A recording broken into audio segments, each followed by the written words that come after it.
É uma fraternidade de seres que trabalham abnegadamente, desinteressadamente, assistindo à evolução do planeta Terra e de toda a humanidade.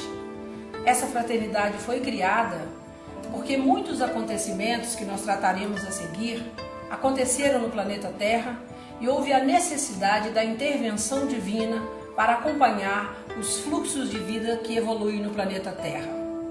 A função da fraternidade é criar condições no planeta para acelerar o processo de evolução de todas as formas viventes no nosso amado planeta Terra. E ela somente se expressa agora, ou se deixa conhecer, exatamente porque a humanidade está em condições de interagir com essa fraternidade. Essa fraternidade foi criada há milhões de anos atrás e esteve trabalhando até agora nos bastidores dos acontecimentos externos do planeta, e agora ela se expressa porque ela deseja e necessita que a humanidade interaja mais e assuma responsabilidade, isto é, a capacidade de responder às necessidades do planeta. Porque para que o planeta continue em órbita, a humanidade precisa gerar uma quantidade suficiente de luz. E é exatamente isso que está acontecendo agora. A fraternidade se expressa para interagir e entregar a responsabilidade do planeta à humanidade. O mestre ascensionado é um ser liberado, isto é, um ser que não somente conquistou a compreensão das leis que regem o planeta, mas também adquiriu o domínio dessas leis. Um ser iluminado é um ser que adquiriu somente a compreensão da lei. Um ascensionado tem o domínio da lei. Por exemplo, o amado Mestre Jesus caminhava sobre as águas, isto é, tinha domínio sobre o seu corpo emocional. O Senhor Gautama, o Buda, que é, dentro dos ensinamentos da fraternidade, a entidade mais elevada do planeta, ele conseguiu, através da descoberta das 4 nobres verdades, erradicar o sofrimento. Então ele conquistou a mestria também sobre as suas emoções e muitos outros aspectos que o tornaram a maior entidade espiritual deste planeta. Co-servidor ou co-servidores são seres ou grupos que trabalham em sinergia com os mestres ascensionados. Seria a contraparte dos mestres no plano físico, executando os planos de aceleração da vibração do planeta. Os aspectos masculinos e femininos da Terra é Virgo e Peler. Virgo é o aspecto feminino e Peler é o aspecto masculino. Esses dois seres, eles são os governantes ou os espíritos da Terra, juntamente com uma legião de seres, de espíritos guardiões, de anjos, de devas, enfim, que compõem a hierarquia da Terra. Segundo os ditames dos mestres ascensionados, uma raça raiz necessita de 14.000 anos para completar a sua ascensão. Sabemos, também baseados nos ensinamentos dos mestres, que as 3 primeiras raças raízes ascensionaram direto e não quiseram nenhum comprometimento com a evolução do planeta. Não criaram karma, então puderam fazer a sua ascensão nesse período de 14.000 anos. Mas vamos às raças raízes. A primeira raça raiz foi a raça polar. A segunda raça foi a raça hiperbórea. A terceira raça lemuriana. A quarta raça Atlantes. E nós fazemos parte da quinta raça, que é a raça ariana. A inspiração solar é um momento de voltar para casa, de retornar à fonte. Há o momento da expiração solar, que é o momento que os planetas têm oportunidade de se desenvolver, e o momento de inspiração. Nesse momento, a Terra ocupa o 4º lugar e está se preparando dentro da ordem dos planetas para ocupar o 3º. Isso significa que a Terra se aproxima do Sol.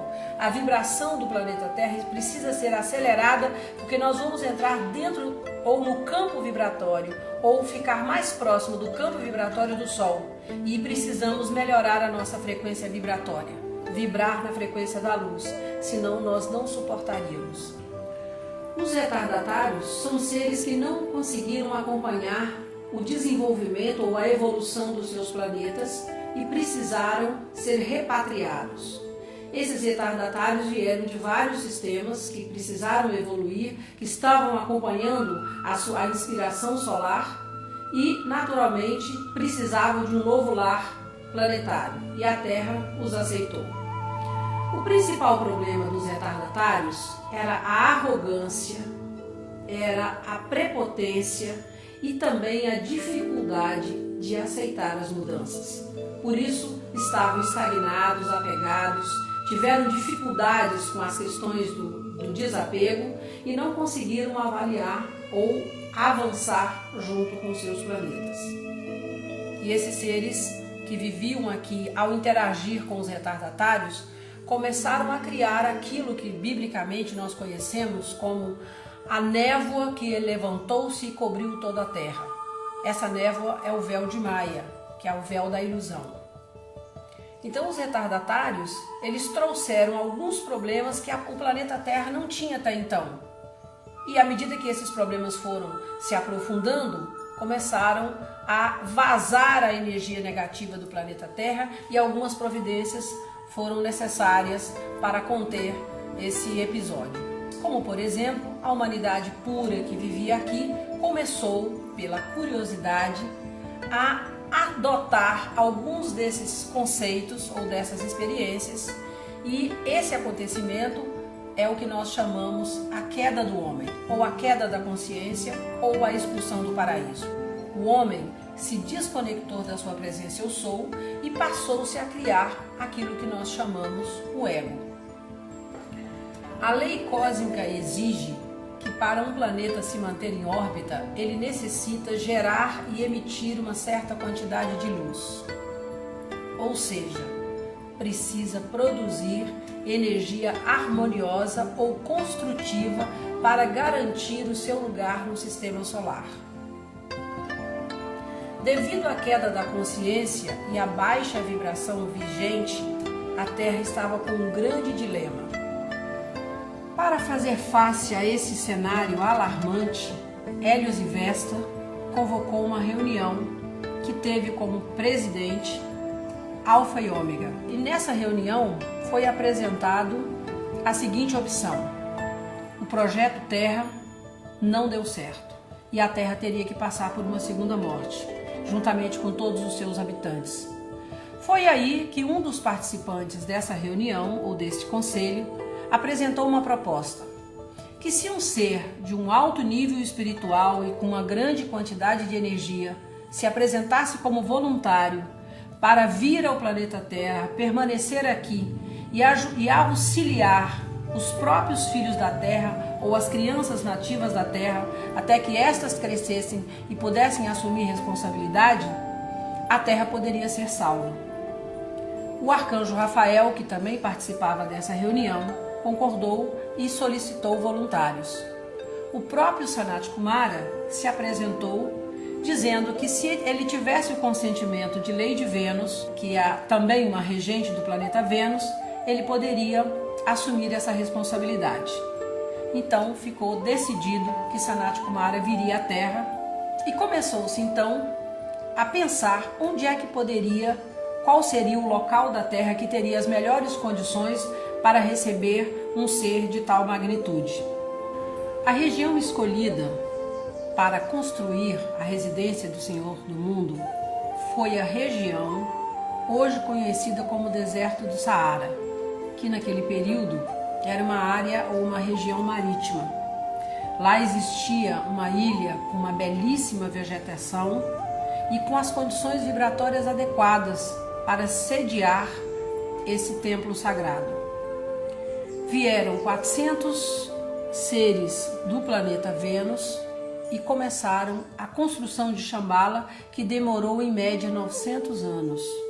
Esta cidade-luz continua pulsante e pode ser frequentada pelos servidores da luz quando saem durante o sono, porque ela continua no plano etérico sobre o deserto do Saara. A formação da grande fraternidade universal.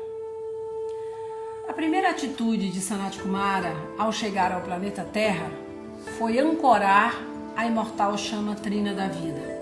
Foi um evento de tal magnitude jamais visto ou experimentado por este planeta. O seu próximo passo foi ativar uma faísca ou uma fagulha dessa chama trina no coração dos 10 bilhões de fluxos de vida que evoluem no planeta Terra. Ele começou então a preparar o campo de força para o florescimento desta fraternidade. Um longo trabalho foi feito até que os 2 primeiros eleitos puderam surgir. Esses 2 primeiros seres foram Lord Gautama, o Senhor Buda, e Lord Maitreya, que também hoje ocupa a função de Cristo cósmico. Sanat Kumara foi o regente maior do nosso planeta até 1956, quando ele elegeu o seu sucessor, o Senhor Lord Gautama Buda. Lord Gautama, ele ocupa nesse momento o cargo mais elevado no nosso planeta e é responsável pela emissão de luz requerida ou necessária para que o nosso planeta continue em órbita. Então, voltando à nossa hierarquia, Lord Maitreya representa o Buda do futuro e, paralelamente, ele ocupa um outro cargo, que é o cargo de Cristo cósmico. Os instrutores do mundo atualmente são o Mestre Jesus, que após completar a sua missão como avatar da Era de Peixes, assumiu essa função junto com o Mestre Ascensionado Kuthumi, que em uma das suas encarnações foi o Mestre São Francisco de Assis. O Mahashohan é o diretor dos Shohans. Maha significa grande e Shohan significa diretor de raio. Então, o Mahashohan atualmente é um cargo ocupado por Mestre Paulo o Veneziano. Os Shohans são diretores. A palavra Shohan significa diretor. Então, são os diretores dos raios. Nós temos 7 raios planetários e 5 raios solares. Esses 7 raios planetários são dirigidos por inteligências potentíssimas que manejam essas forças para alimentar o planeta Terra. Os arcanjos da criação. Eles representam a sensibilidade da vida e atuam cada um num dos raios. Os Elohim são os construtores de formas mais elevadas. Manus. Eles são os responsáveis pelas raças raízes. E eles trabalham em conjunto com os instrutores do mundo e também com Mahashohan. O grande diretor divino é o Manu da 7ª raça raiz, pois nesse momento nós estamos fechando um ciclo de 14 mil anos e estamos na era do 7º raio. Há uma grande movimentação energética preparando o campo de força para o nascimento das primeiras sub-raças da 7ª raça raiz na América do Sul, mais especialmente na nossa querida Amazônia. Kuan Yin é a representante da misericórdia, perdão e compaixão neste momento ou neste fechamento de ciclo do 7º raio. Nunca necessitamos tanto dessa energia do perdão e da compaixão, por isso ela está muito em evidência nesse momento de equilíbrio e fechamento de ciclo. Kuan Yin também é membro do Conselho de Evolução, o antigo Conselho Kármico. E a partir de 1956 nós começamos a era do 7º raio, que é a era do raio violeta, a era da transmutação, sob a égide do bem-amado Mestre Ascensionado Saint Germain. É muito importante que nós entendamos que Saint Germain não é o avatar da era de Aquário. Ele é o diretor, ele é o maestro desta orquestra, porque o avatar na era de Aquário é um avatar coletivo. Eu, você, cada um de nós que estamos evoluindo no planeta Terra, estamos vivendo um momento de despertar e de manifestar a nossa consciência crística. Então, o avatar da era de Aquário é um avatar coletivo. Até 1930, estava em vigência no planeta Terra a lei do ocultismo, isto é, não era permitido falar sobre certas verdades de uma maneira aberta.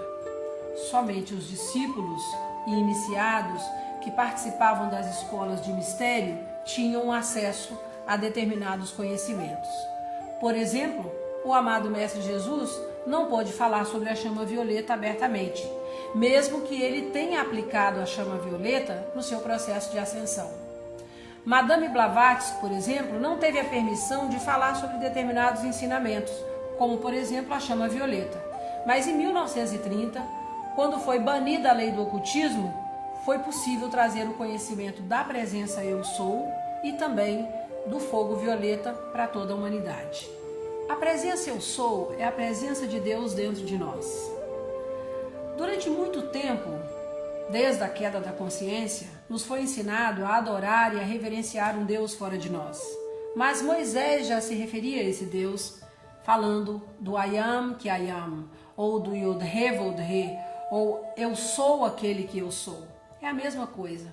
Nessa nova era, e mais especificamente a partir de 1930, com o trabalho de Godfrey Hay King junto a Saint-Germain, foi permitido à humanidade pela primeira vez saber que Deus está dentro de nós e não fora de nós, como nos foi ensinado pelas tradições ortodoxas. O Portal 1111 é uma porta de oportunidade que foi aberta em 1992, permitindo que durante 20 anos um grande trabalho fosse feito no planeta Terra, um trabalho de saneamento básico das nossas emoções e pensamentos, para que agora em 2012, o tão falado 2012, nós pudéssemos estar mais reunificados com a nossa consciência interna. Então o Portal 1111 é um portal de ascensão em massa. Todos aqueles que despertarem a sua consciência, que estiverem sintonizados com a sua essência, online, com o seu Deus interno, estão sendo convidados para deixarem para trás aquilo que não serve mais e passarem por esse portal de ascensão. 2012 é um ano de realizações, não é um ano para ser temido, mas é simplesmente um tempo que foi dado pela hierarquia para a mudança de consciência. A nova era é um tempo de ser, de reconhecer o potencial que existe dentro de cada um de nós e de colocar esse potencial a serviço da felicidade e da plenitude. Afinal, esse planeta é maravilhoso e ninguém veio aqui para sofrer. O sofrimento é uma escolha. A dor pode ser inevitável, como diz os sábios, mas o sofrimento com certeza é uma escolha. Então a nova era é uma era de felicidade, de plenitude, onde nós vamos comungar novamente com a nossa essência, que pode ser chamada de Deus, de Alá, de Krishna, de Buda, não importa. A essência é uma só. Nos tempos passados, quando um ser fazia a sua ascensão, ele precisava deixar o planeta, isto é, precisava desencarnar. A boa nova é que nesses tempos atuais nós podemos fazer a nossa ascensão e permanecer no planeta e continuar evoluindo com o planeta. Então a grande chave para os iniciados é: cuidem dos seus corpos atômicos, cuidem de sua matéria ou desse invólucro que reveste o seu espírito, porque ele é, neste momento, um veículo decisivo para a execução do seu plano divino. Obviamente, existe muito mais coisas para se falar sobre a grande fraternidade branca universal, sobre os mestres ascensos e sobre a nossa interação com eles. Porém, o que é mais importante nessa era é sabermos que nós somos muitos, mas muitos, milhões de seres despertos no planeta Terra, trabalhando para melhorar e para elevar a vibração do nosso planeta. Se há muitos milhões de anos atrás, durante a queda da consciência, o eixo da Terra ficou inclinado em 45 graus e a Terra corria graves riscos, hoje os nossos esforços estão fazendo com que o eixo da Terra seja novamente alinhado e temos a boa notícia que já está em 23 graus essa inclinação. Muitos são os trabalhadores da luz dedicados, alguns expostos externamente, com grupos abertos, outros trabalhando no silêncio dos seus corações, em cooperação com a hierarquia espiritual, para estabelecer a era da plenitude, a era da liberdade espiritual. Tudo que a hierarquia espera de nós é que nós respondamos à altura da demanda desse momento. Estarmos aqui conscientes da nossa responsabilidade e da importância das nossas ações e das nossas escolhas, que a cada instante estão impactando o planeta e estão decidindo o futuro da Terra e da humanidade.